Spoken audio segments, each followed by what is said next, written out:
అందరికీ నమస్కారం. తెలుగు కథల సంపుటికి స్వాగతం. నేను చెప్పే కథలు కనుక మీకు నచ్చినట్లయితే తప్పకుండా లైక్ చేసి, షేర్ చేసి, సబ్స్క్రైబ్ చేసుకోండి. చందమామ కథల్లో గెలుపెవరిది? ఇది రాసిన వారు గవ్వల నిర్మలాదేవి గారు. రమణమ్మ భర్త చనిపోయాక నమ్మకస్తులైన జీతగాళ్లతో వ్యవసాయపు పనులు చేయిస్తూ అప్పటికింకా చిన్నవాళ్లైన 2 కొడుకుల్ని సాకుతూ వచ్చింది. వాళ్ళు చదువు సంధ్యలు నేర్చి ఎదిగి వచ్చాక తగిన సంబంధాలు చూసి 2కి పెళ్లిళ్ళు చేసింది. కోడళ్ళు విలువైన సారె చీరలతో కాపురానికి వచ్చారు. రమణమ్మది కాస్త పెద్ద కమతం కావడం వల్ల జీతగాళ్ళు పొలం పనులు, పశువులు పోషణ చూస్తున్నా మిగిలిన పనులతో అత్తాకోడళ్లకు ఊపిరి సలిపేది కాదు. రమణమ్మ స్వతహా మంచి ఆరోగ్యం గల మనిషి. లోగడ జీతగాళ్లపైన అజాయిషీ చేయడంతో పాటు ఇంటి పనులు ఆమె ఒక్కతే చేసుకుంటూ వచ్చేది. కానీ 2 కోడళ్ళు కాపురానికి వచ్చాక కూడా తనకు ఇలాంటి పనిపాట్లు తప్పకపోవడం ఆమెకు బాధగా ఉండసాగింది. ఇక నుంచి తను కూర్చున్న చోట నుంచి కదలకుండా వేళకు భోజనం తన దగ్గరికి వచ్చేలా చేసుకుని సుఖపడిపోవాలన్న నిశ్చయానికి వచ్చింది రమణమ్మ. అయితే ఏ శారీర బాధ లేకుండా ఆరోగ్యంగా ఉంటూనే ఇలా తిని కూర్చోవడానికి కోడళ్ళు ఒప్పరన్న అనుమానం కలిగింది ఆమెకు. బాగా ఆలోచించి రమణమ్మ ఒక పథకం వేసింది. ఉన్నట్టుండి ఒకనాడు తనకు కళ్ళు కనిపించడం లేదని, చెవులు వినిపించడం లేదని పెద్దగా గొడవ ప్రారంభించింది.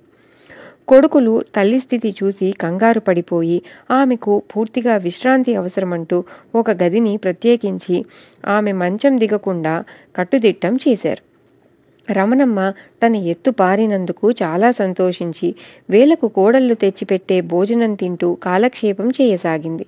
కానీ కోడళ్ళు చాలా తెలివైన వాళ్ళు కొద్ది రోజుల్లోనే అత్తగారిది ఒట్టి నటన అని తెలుసుకున్నారు. అత్తగారంటే 2 కోడళ్లకు మంచి గౌరవం ఉన్నా ఆమె ఆడుతున్న దొంగ నాటకం మాత్రం చాలా చిరాకు కలిగించింది. ఒకనాడు భర్తలు పొలం వెళ్ళాక కోడళ్ళిద్దరూ పిండి వంటలు చేసుకుని అత్తకు కనపడేలా వాటిని వెండి పళ్ళాల్లో పెట్టుకు కూర్చుని కబుర్లు చెప్పుకుంటూ తినసాగారు. అత్తగారికి కళ్ళు చెవులు దెబ్బతిని పోవటం మన అదృష్టం. కోపం వచ్చినప్పుడు కసిగా తిట్టానా పర్వాలేదు అన్నట్టు ఈరోజు చక్కిలాలు బాగా కుదిరాయి, రేపు బొబ్బట్లు చేసుకుందాం. ఇలాంటి కబుర్లతో కోడళ్ళు రమణమ్మను ఉడికించసాగారు. ఆమె కోపాన్ని బయటకి కనపడనీయకుండా మనసులోనే నా పాలిటికి ఎలాంటి పొగరుబోతు కోడళ్ళు వచ్చిపడ్డారు, ఆ పిండి వంటలేవో నాకు పెట్టకపోతే పోయారు, భర్తలకు కూడా పెట్టకుండా పందికొక్కుల్లా కూర్చుని హాయిగా మెక్కేస్తున్నారు అనుకుంటూ కోడళ్ళు తినే వంటకాలు నోరు ఊరుస్తుంటే గుటకలు మింగుతూ ఊరుకునేది. ఆఖరకు తన పథకం బెడిసికొట్టిందని, ఈ నటన లాభం లేదని తేల్చుకొని ఒకనాడు రమణమ్మ కొడుకులు ఇంట్లో ఉన్న సమయంలో, ఒరేయ్ తొందరగా రండి, ఎంత అదృష్టం, ఏ దేవత దయవల్లో నాకు తిరిగి చూపు వచ్చింది అన్నది పెద్దగా. కొడుకులు సంతోషంగా తల్లి దగ్గరకు వచ్చి, నిజంగానా అమ్మా అని అడిగారు. నిజంగానేరా బాబు, ఆహా నాకు చెవులు కూడా వినపడుతున్నవి అంటూ రమణమ్మ ఈసారి మరింత బిగ్గరగా కేక పెట్టింది.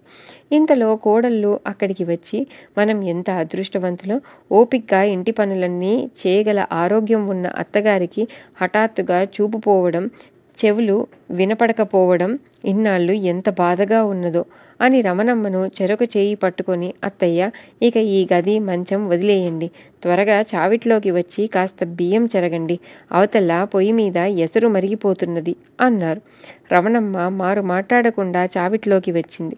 ఆ క్షణంలో ఆమెకు తనకు పెట్టకుండా పిండి వంటలు చేసుకు తినే కోడళ్ళ ఆట కట్టించానని తృప్తి కలిగింది. పనిచేసే ఓపిక ఉండి దొంగ నాటకం ఆడిన అత్తగారికి మరవలేని మంచి గుణపాఠం నేర్పామనుకుంటూ కోడళ్ళు సంతోషించారు. ఇది కథ. తిరిగి ఇంకో చందమామ కథతో మళ్ళీ కలుద్దాం. అంతవరకు సెలవు.